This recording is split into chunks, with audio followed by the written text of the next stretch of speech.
Hello, how is everyone out there today? And so today's segment of emotionally adulting is going to be about rest and doing nothing.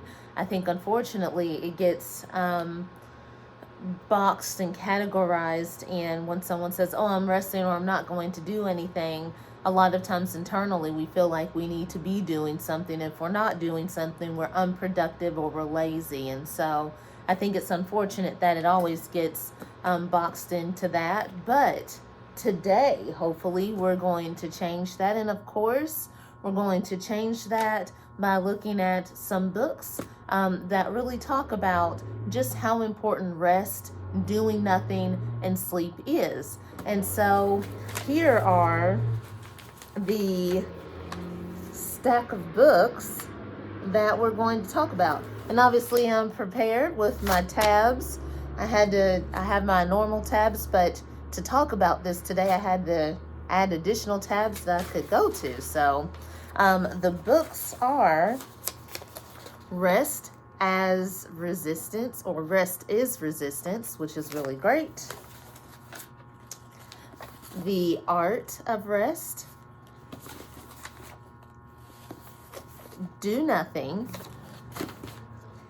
and The Sleep Revolution. And so these are all really good books. They all talk about and give some really good insight about rest and its importance. And so we're going to just dive deep into that. And so where we will start is actually with the book Rest is Resistance. And what I'm actually going to do is I'm just going to read you different parts and have a conversation about it, and just do this so that you can have, an opportunity to take all of this in, process it, and maybe even,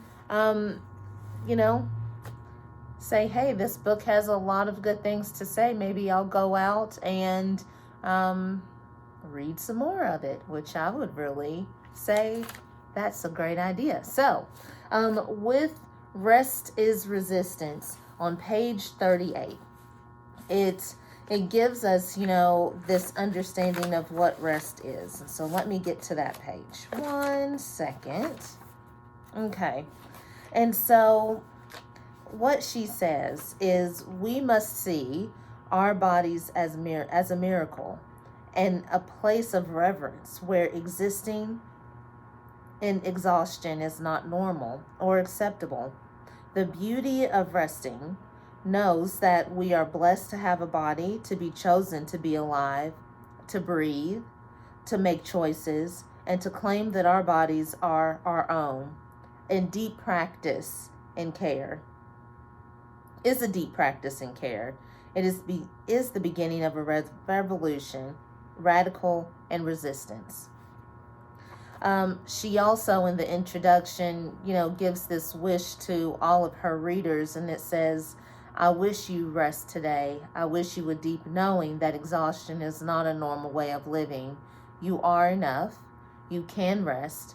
You must resist anything that doesn't center your divinity as a human being. You are worthy of care.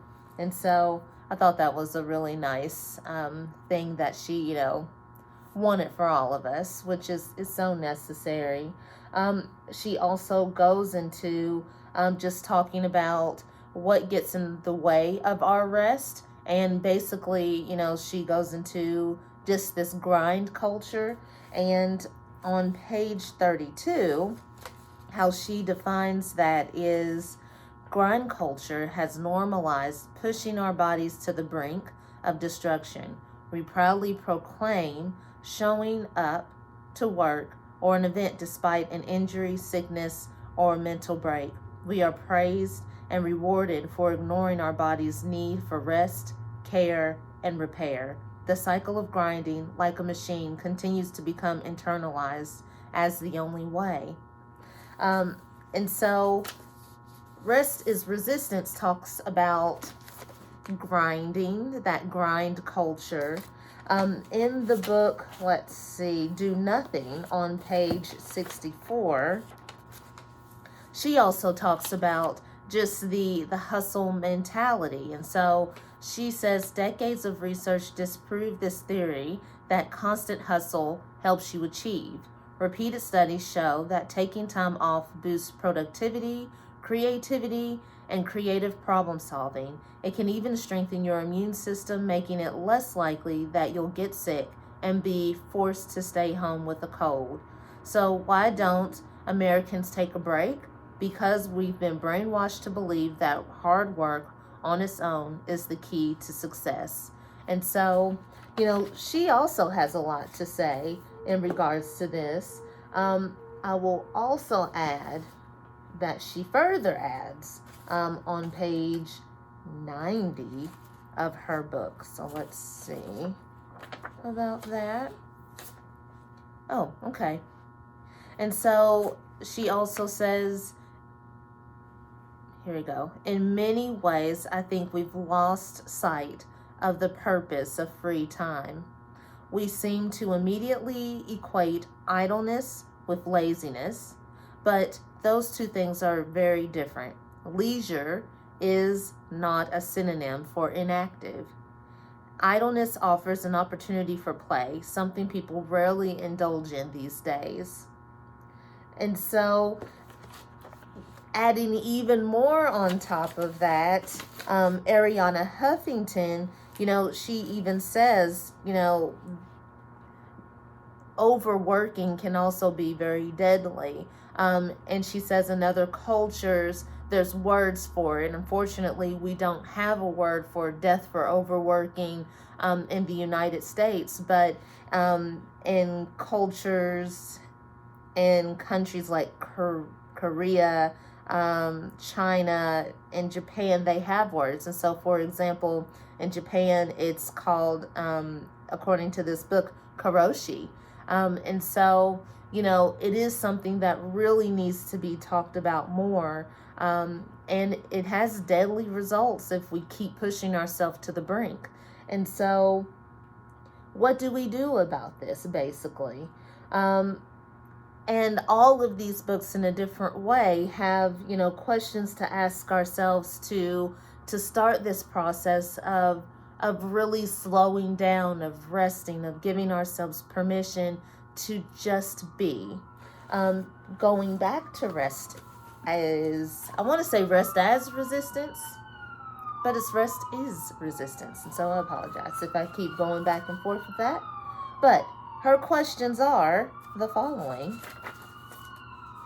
And so,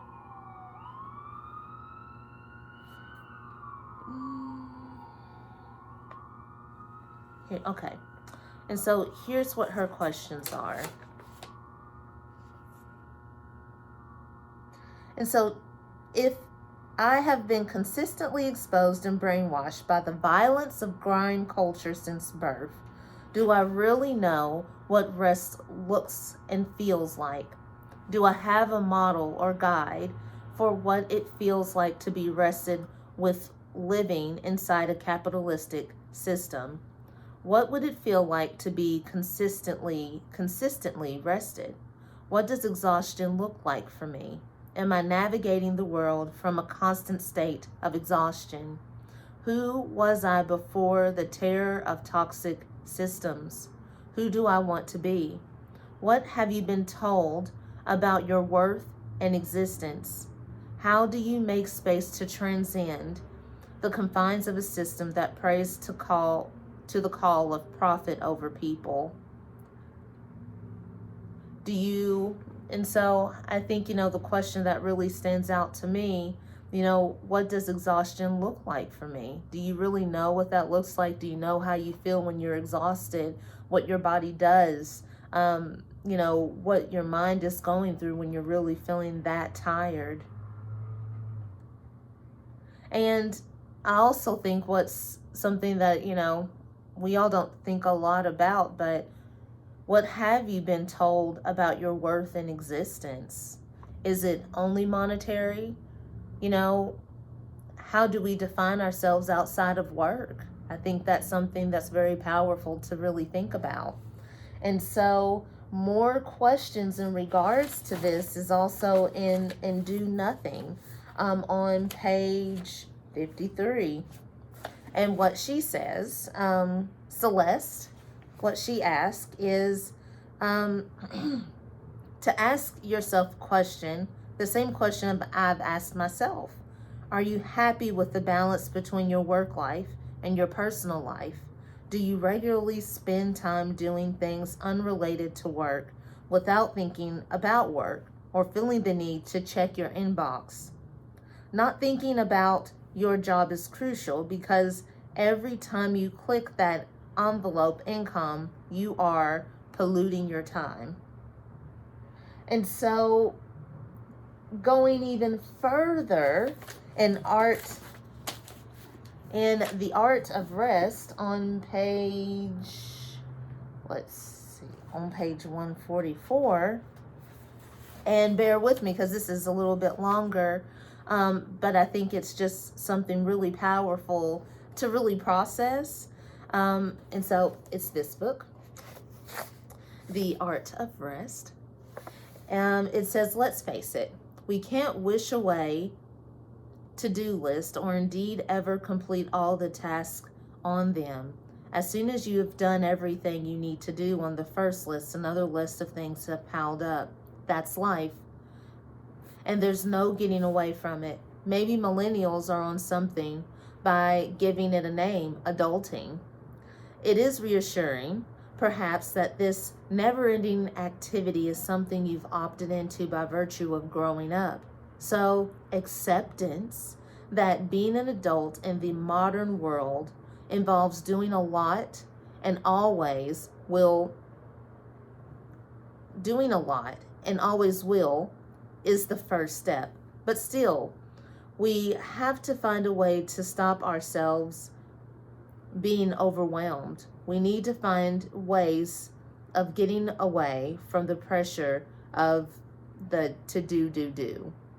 And so, from this, I just want to repeat what she says, accepting, that being adult and that there's always something that we have to do. We have to accept that.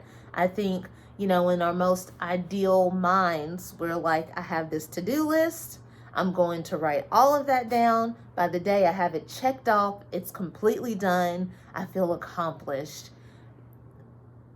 It doesn't really happen that way. And so how do we get to a point where we have acceptance that that to-do list will never get all the way done, that it's always going to be more, and that is not an attack on who we are or saying that we're lazy or we are not efficient or productive enough. And so just process that. And so, these things are saying, here's these questions, and now it's like we need to rest. And so what does rest actually look like? And there are some suggestions. We go back to Rest is Resistance. And on page 85, what she suggests is the following.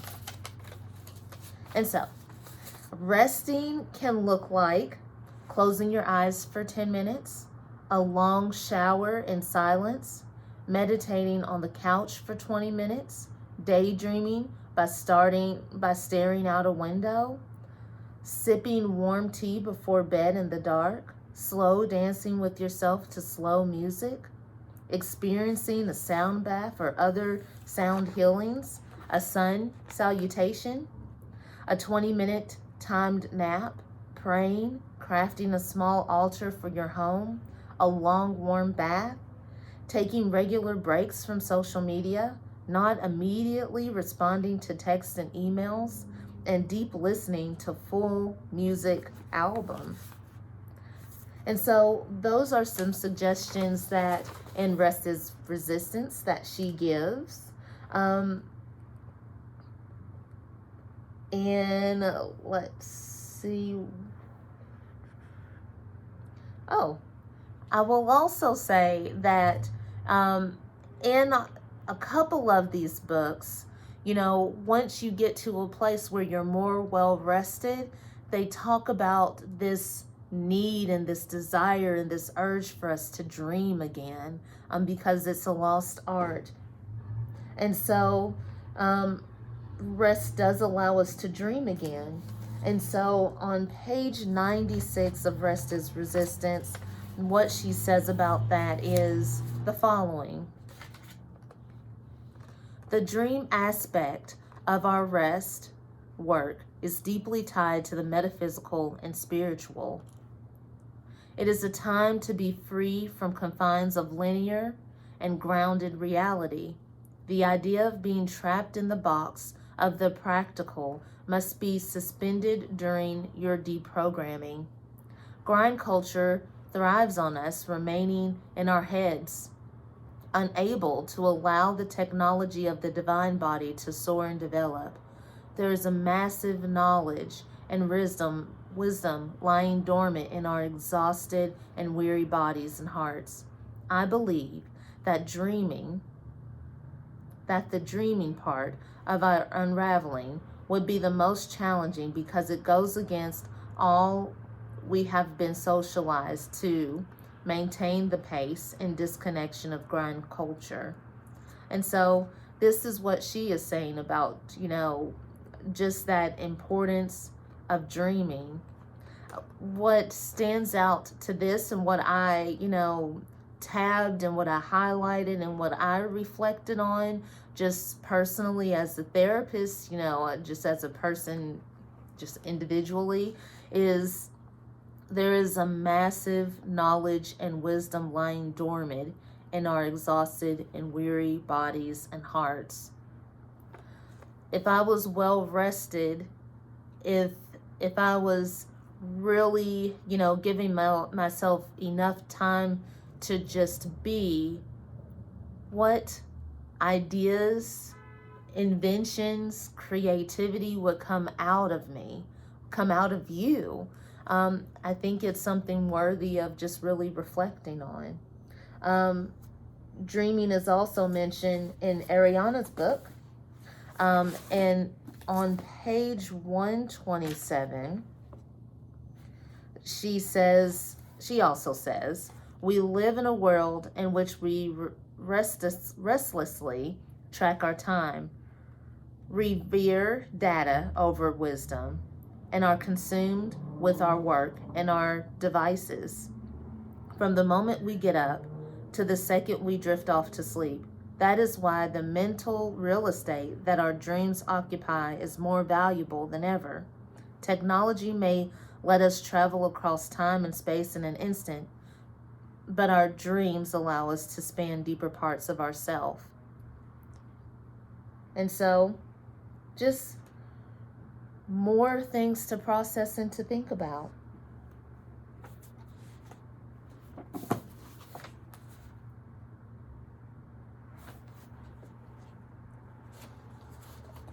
There's more benefits to mention, of course, and excuse me as I am shuffling through these books. I want to make sure that I give you all the information from everything, so you just have enough to process. And so on page 63, on Do Nothing,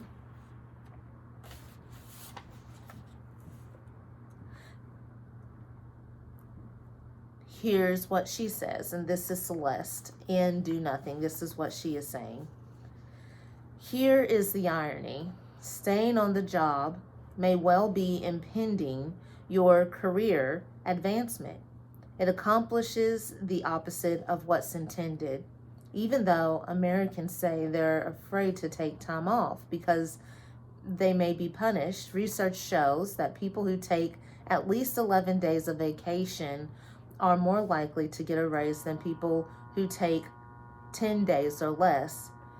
And so if we give ourselves permission to rest, the research backs that, not only does it help us mentally, physically, spiritually, but, it also can help us advance, hopefully, in the workplace by taking that time. Basically, it's just saying, do not be afraid to take that time of your rest. It will benefit you in the long run.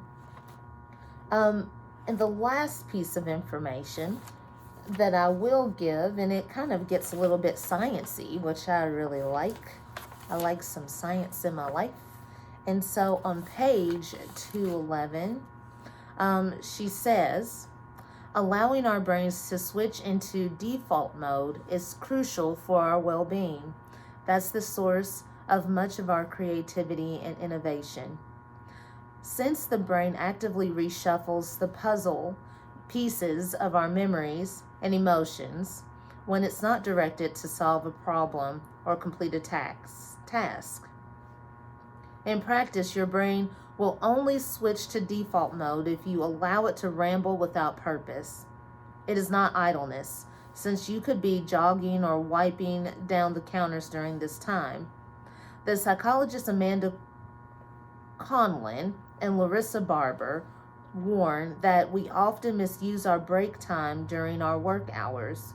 One key component of an effective break is psychological detachment, they wrote in Psychology Today, which refers to the mental disengaging from work thoughts. By shifting our focus, detachment helps us to directly reduce work demands that are causing fatigue and to naturally recover. And so, this is just what I want you to do.